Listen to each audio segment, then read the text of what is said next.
Hello বন্ধুরা, আজকে আমি শুক্তোর রেসিপি বানাবো। তার জন্য কি কি উপকরণ লাগবে আমি সেইগুলো আপনাদের সাথে শেয়ার করছি। লম্বা লম্বা করে আলু, কলা কেটে নিয়েছি, উচ্ছে কেটে নিয়েছি, বেগুন কেটে নিয়েছি, বড়ি, একটু আদা বাটা দেবো, আদাটা বেটে নিয়েছি, একটু সাদা সর্ষে, কালো সর্ষে, একটু রাঁধুনি বেটে নিয়েছি একসাথে, একটু কাজু পোস্ত বেটে নিয়েছি। এইগুলো দিয়ে আমি শুক্তো বানাবো। শুক্তোটা করার জন্যে আমি বড়িটা ভেজে নিচ্ছি। সেটা আগে দিয়ে দিলাম, সেটা একটু ভেজে নেবো। সেটা ভাজা হয়ে গেছে, উচ্ছেটা তুলে নেবো। ওই তেলেই কলা আলুটা দিয়ে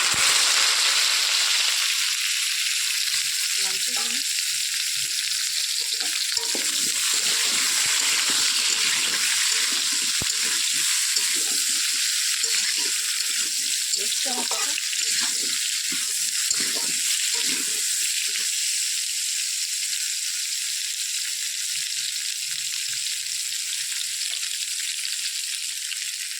কলা আলুটা একটু ভেজে এবার ওতে বেগুন দিয়ে দেবো।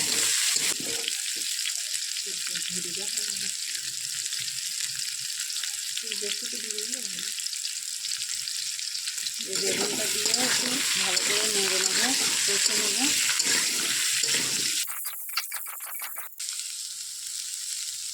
কলা আলু টালু সব ভাজা হয়ে গিয়েছে, এবার একটু আদা বাটা দেবো, একটু লবণ দেবো, দিয়ে একটু আরও একটু কষিয়ে নেবো। এবার একটু জিরের গুঁড়ো দেবো,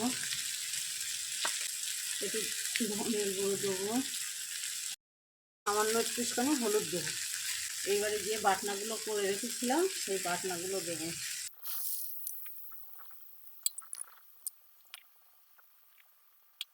একটু দিয়ে আমি কষিয়ে নিচ্ছি। এবারে কাজু বাটা, পোস্ত বাটাটা দিই। কাজু পোস্ত বাটাটা দিয়েও একটু নেড়ে নেব। কাজু আর পোস্তটা দেওয়ার পরে 2-5 মিনিট কষিয়ে নিয়ে এবার উচ্ছেটা দেবো। উচ্ছেটা দিয়ে ওর সাথে বড়িটাও দিয়ে দেবো, দিয়ে একটু কষিয়ে নেব, নিয়ে জল ঢেলে দেবো।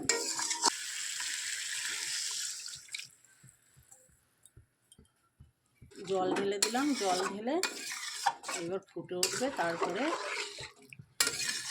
একটু মিষ্টি দেবো, একটু গরম জল তুলে নিচ্ছি।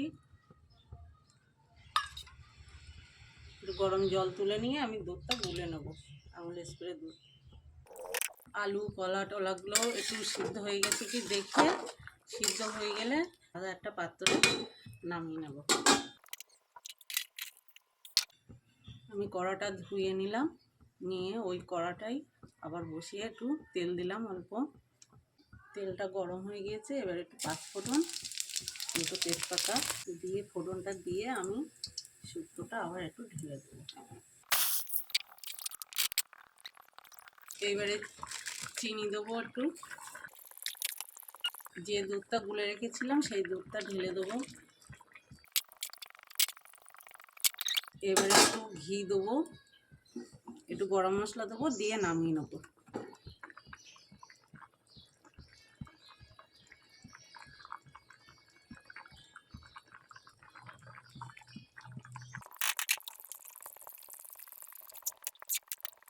গরম মশলাটা দেওয়ার পরে একটু ফুটে গেলে নামিয়ে নিচ্ছি।